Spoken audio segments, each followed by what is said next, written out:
Okay, hello guys. I just decided to do a little video or vlog as they call it, just to sum up what happened today. My day, it wasn't very eventful. Started off kind of slow. I was a little tired. I don't know, I was really like exhausted. I mean, I woke up earlier today and I was just feeling blah. So made my way to the church and did the things that were necessary to get through the day.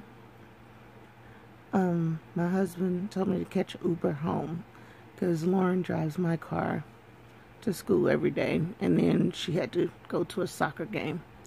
And so when he got off work, he went straight to the soccer game. They had a soccer game in Clayton. And so she went to that, he went to that. I caught the Uber and I met a very interesting Uber guy. His description was he is a really great conversationalist. So, hey, that was my opportunity to talk to somebody. And I got in the car, kind of quiet. You know, I had to check him out. I was impressed because he opened the door for me. He asked me if I wanted to sit in the back seat or the front seat. I was like, front seat is fine, I don't care.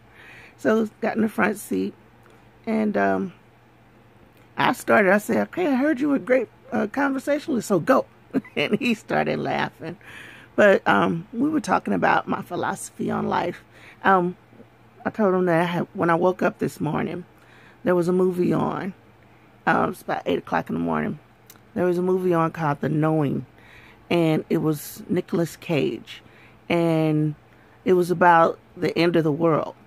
And something about, there was this lady that he was researching, and this lady, she was just writing all these numbers, and the numbers were symbolic, and if you calculate the numbers properly, it tells you the dates that, you know, tragic events were going to happen. And so, you know, they were running. You know, he kind of met the lady's daughter, because the lady, she kind of killed herself because she thought she was going crazy. But he met the lady's daughter, who was grown up, had a kid of her own.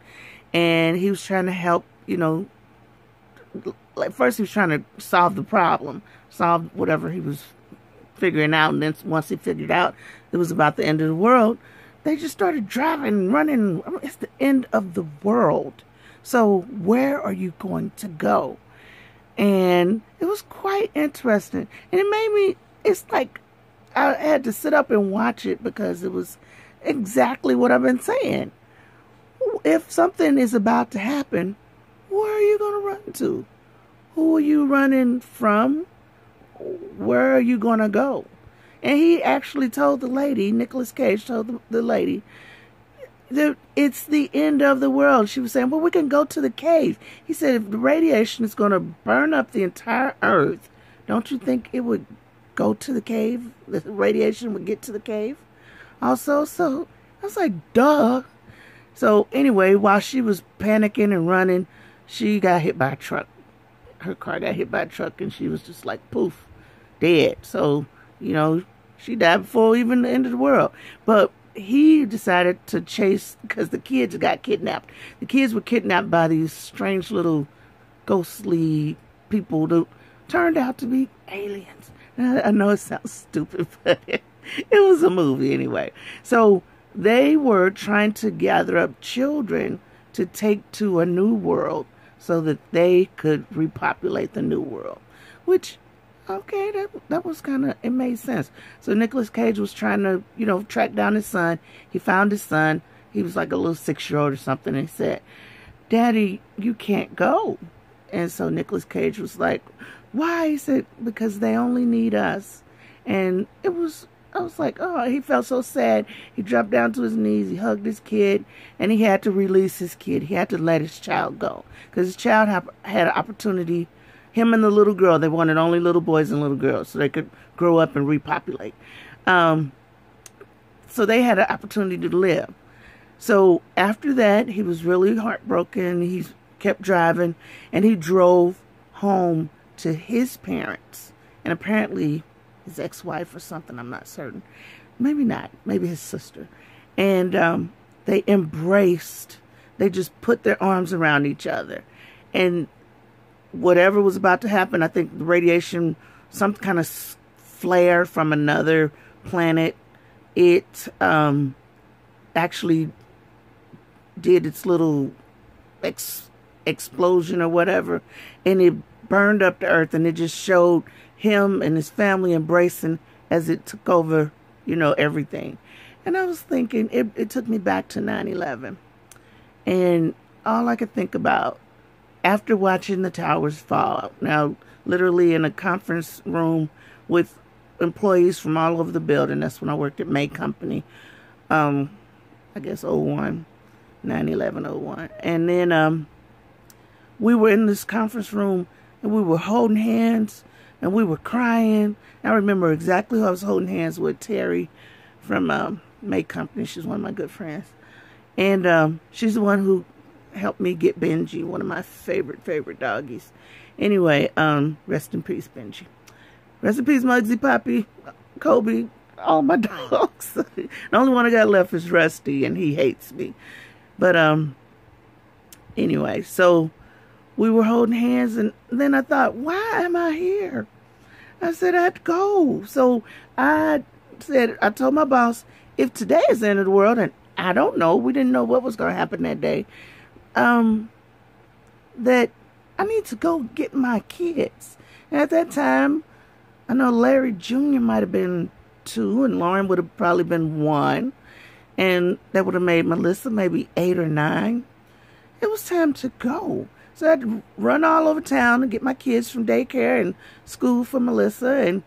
And I got my kids, and we ran home. My mom joined us. Now my husband, he stayed at work. But who knew what was going to happen? We did not know what was going to happen that day. Everybody was scared. So I got home, and I just held my kids all night.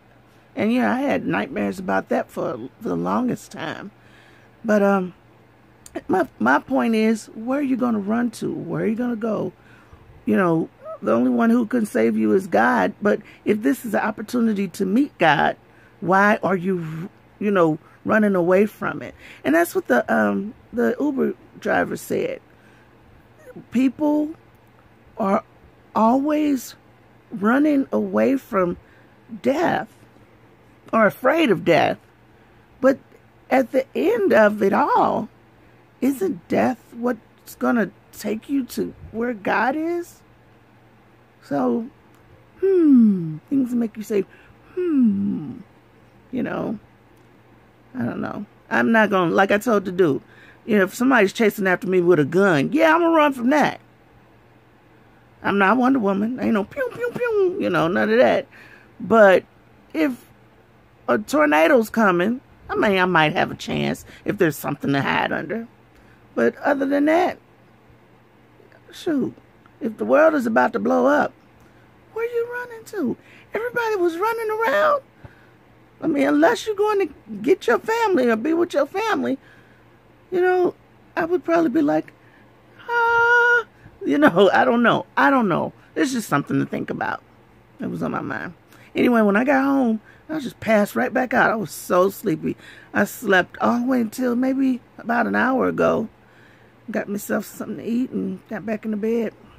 I meant to take a couple of, preview shots for my backgrounds and things, but I was just too exhausted. Anyway, I just want to share, my thoughts of the day. See, if anybody has any comments, please share. If you like, what I'm talking about, subscribe to my channel. Just my daily thoughts and entertaining whatever your thoughts are. Subscribe to my channel, share my channel. Look at my photography work at TSDittophotography.com. But that's all I wanted. Thank you for paying attention. Thank you for listening.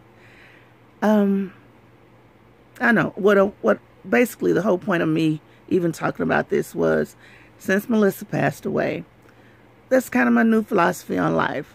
I mean, not to be afraid of death. If my baby faced death and I know she's happy and free now, why would I be afraid? Just my thoughts. Love you. Thank you. Peace out. And talk to you tomorrow.